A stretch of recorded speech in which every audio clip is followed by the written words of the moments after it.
नमस्कार, मैं हूं पंकज झा। पंकज का पंच में आज बात बीजेपी में मचे घमासान की। राजनीति में जिसकी जीत की संभावना होती है उसका सिक्का बहुत तेज खनकता है।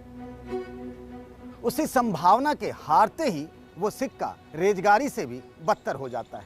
बंगाल में बीजेपी की संभावनाएं 200 के पार मचल रही थी, लेकिन 2 मई को जब चुनावी नतीजे आए तो फिर बीजेपी की उम्मीदें सूखे पत्ते की तरह उड़ गई और अब देखा देखी पार्टी के नेता भी उड़ने लगे हैं।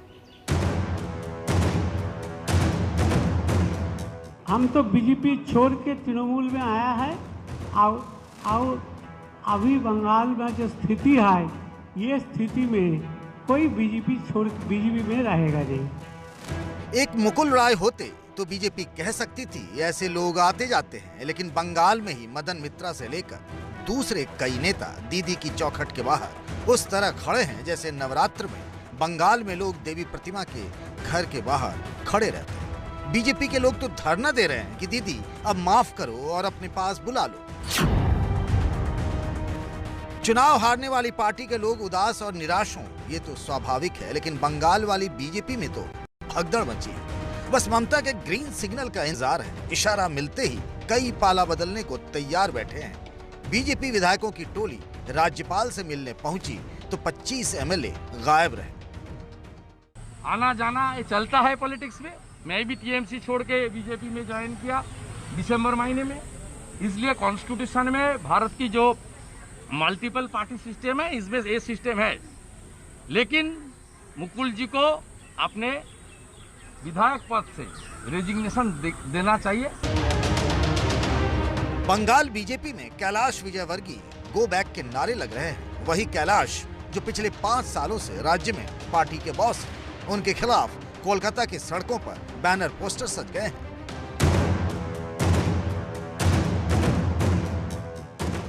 ममता बनर्जी के खिलाफ बंगाल में बीजेपी इस बात पर भी सुकून की सांस ले सकती थी कि एक बंगाल में लोगों के आने जाने से क्या होता है, समूचा देश तो उसकी तरफ ही हसरत भरी नजरों से देख रहा है। लेकिन बंगाल हो या असम हो, त्रिपुरा हो या उत्तर प्रदेश हो, कर्नाटक हो या राजस्थान हो, बागियों के सुर दिल्ली दरबार के प्रताप को भी चुनौती दे रहे हैं।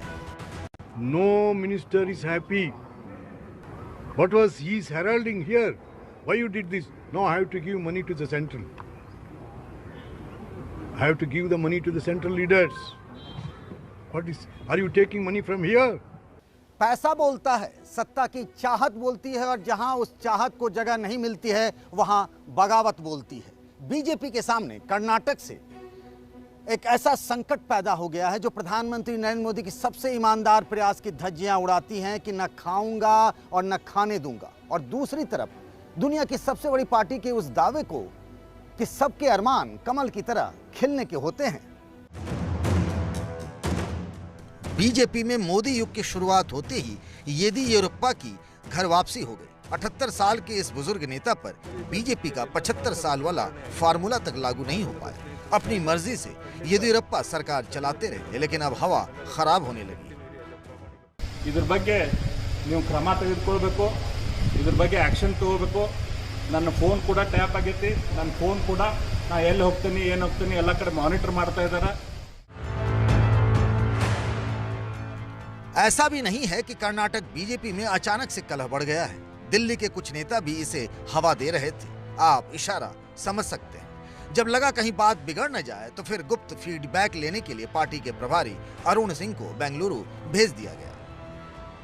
सबको मिलकर के पार्टी को आगे बढ़ाना चाहिए, काम करना चाहिए, और 2-3 लोग हैं, अधिक नहीं, 2-3 लोग ही हैं जो सदैव पार्टी को नुकसान करने का काम करते हैं, पार्टी के इंटरेस्ट में बात नहीं करते। पार्टी को क्षति होती है, कार्यकर्ताओं को जो हर्ट होते हैं उसको जरूर ध्यान देना चाहिए, और समय आने पे अवश्य रूप से लोगों के खिलाफ कार्रवाई होगी। जिन विधायकों के दम पर कर्नाटक में कांग्रेस और जेडीएस की मिलीजुली सरकार गिरी थी, आज उन्हीं विधायकों ने सीएम येदियुरप्पा के खिलाफ मोर्चा खोल रखा है। कहने के लिए तो येदियुरप्पा कहते हैं कि अगर बीजेपी हाईकमान कह दे तो वो इस्तीफा दे देंगे, लेकिन कहने और करने में जमीन आसमान का फर्क है, और राजनीति में तो यही फर्क बड़े बड़े उलटफेर करता रहा है। कर्नाटक में चुनाव तो 2 साल बाद होंगे, लेकिन यूपी तो चुनाव से बस 7 महीने दूर है। हाँ, फीडबैक से याद आया कि संगठन महामंत्री BL संतोष और पार्टी के यूपी प्रभारी राधा मोहन सिंह फिर लखनऊ जा रहे हैं। 21 जून से वहीं कैंप करेंगे। मोहरों पर दिमाग खपाया जा रहा है, लेकिन चेहरों को लेकर ठनी हुई है। चेहरा मतलब यूपी चुनाव में बीजेपी की तरफ से सीएम का चेहरा कौन होगा? देखिए, भारतीय जनता पार्टी की इस समय मुख्यमंत्री योगी आदित्यनाथ जी की अगुवाई में हमारी सरकार चल रही है और 2022 में जब चुनाव होंगे तो उस चुनाव के समय जो हमारा राष्ट्रीय नेतृत्व है जो तय करेगा उसके हिसाब से हम लोग सब मिल करके काम करते हैं। ईमानदार, योग्य मुख्यमंत्री जो गरीबों की सेवा करते हैं, कोरोना जैसे महामारी से इस चुनौती को अवसर में बदलने का काम किया, चाहे पहला रहा हो चाहे दूसरा रहा हो, आज आगे बढ़ रहा है। गुंडागर्दी, भ्रष्टाचार, अपराध पर रोक है और उनके नेतृत्व में ही, आदरणीय योगी जी के नेतृत्व में चुनाव लड़ा जाएगा। वैसे तो ये माना जाता रहा है कि जहां पहले से बीजेपी की सरकार है वहां सीएम के चेहरे पर चुनाव हो जाता है, लेकिन असम के फार्मूले ने कई नेताओं के अरमान को पंख लगा दिए। अब अगर 5 साल तक सरकार चलाने के बाद सर्बानंद सोनोवाल की जगह हेमंत विश्व शर्मा मुख्यमंत्री बन सकते हैं, तो फिर यूपी में क्यों नहीं ऐसा हो सकता है? जय श्री राम, जय जय श्री राम।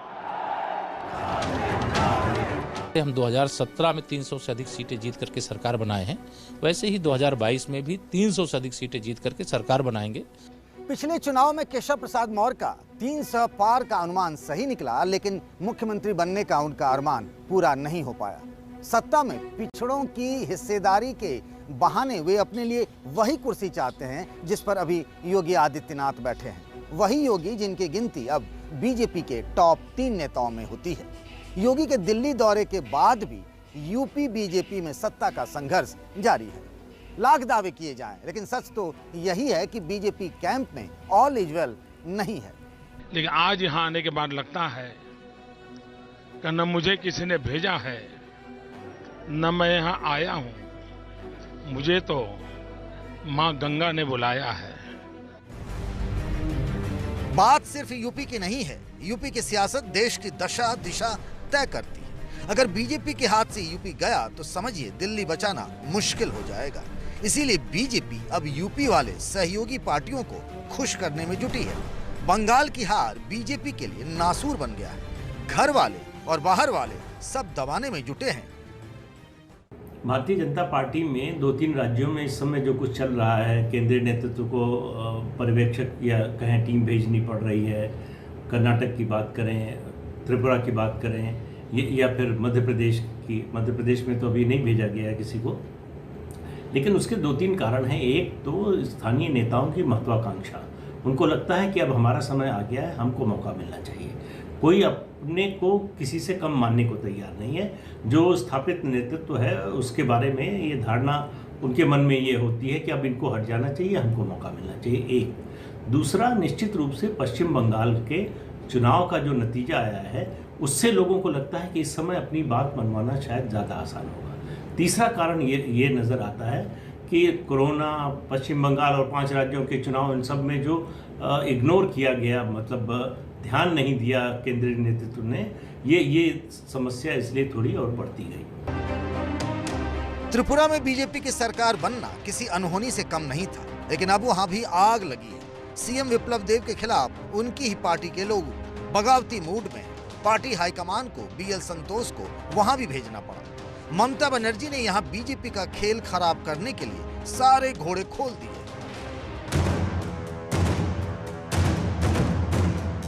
जहां बीजेपी की सरकार नहीं है वहां भी पार्टी का बड़ा बुरा हाल है। मोदी युग में दिल्ली दरबार को सबसे पहली चुनौती यही मिली थी। महारानी वसुंधरा राजे सिंधिया ने पहले सरकार अपनी मर्जी से चलाई और अब पार्टी भी उसी तेवर में चलाना चाहती है। उनका मिजाज ही ऐसा है। सीएम रहते हुए वसुंधरा ने अमित शाह की पसंद को बीजेपी अध्यक्ष नहीं बनने दिया था। कहने वाले तो ये भी कहते हैं कि एक बार दिल्ली वाले सीएम के लिए वसुंधरा के नाम पर राजी हो जाएं तो अशोक गहलोत की सरकार गिर सकती है। क्राउड कूलर और वोट स्विंग कराने की ताकत भारतीय जनता पार्टी के किसी नेता में है तो वो वसुंधरा राजे जी में है। और मैं तो यहाँ तक कह सकता हूँ कि वसुंधरा जी ही इस प्रकार की नेता है जो 15 से 20% वोटों को स्विंग कराने की ताकत रखती है। ये एकमात्र राजस्थान में इस प्रकार की नेता है, इस प्रकार का कर सकती है। इसलिए भारतीय जनता पार्टी ना तो उनको किनारे किया है, ना इस तरह की कोई बात है। मधुमक्खी के छत्ते में हाथ डालने वाली कहावत तो आपने जरूर सुना होगा। बीजेपी पर अब ये एकदम फिट बैठता है। हिंदुस्तान में मौसम का मिजाज कब बदल जाता है इसकी कोई गारंटी नहीं ले सकता है, लेकिन जिस तरीके से इन दिनों राजनीति के मौसम का मिजाज बदल रहा है उसके बारे में तो कुछ भी नहीं कहा जा सकता। उससे तो यही लगता है कि आने वाले दिनों में बीजेपी की चौसर पर कौन सा नेता कहां फिट बैठता है इसके बारे में अनुमान लगाना बिल्कुल ठीक नहीं है। 2024 के लोकसभा चुनाव को आप सत्ता का फाइनल समझिए तो उससे पहले अगले साल होने वाला यूपी चुनाव सेमीफाइनल मान लीजिए। लेकिन उससे पहले जिस तरीके से बीजेपी के ड्रेसिंग रूम में आपसी खींचतान, कला और नेताओं में वर्चस्व की लड़ाई जारी है, वो पहली बार मोदी शाह युग में दिल्ली दरबार को चुनौती के तौर पर ही समझा जा सकता है।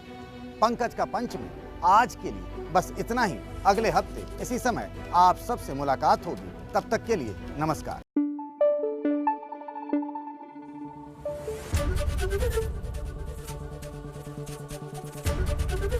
एबीपी न्यूज आपको रखे आगे।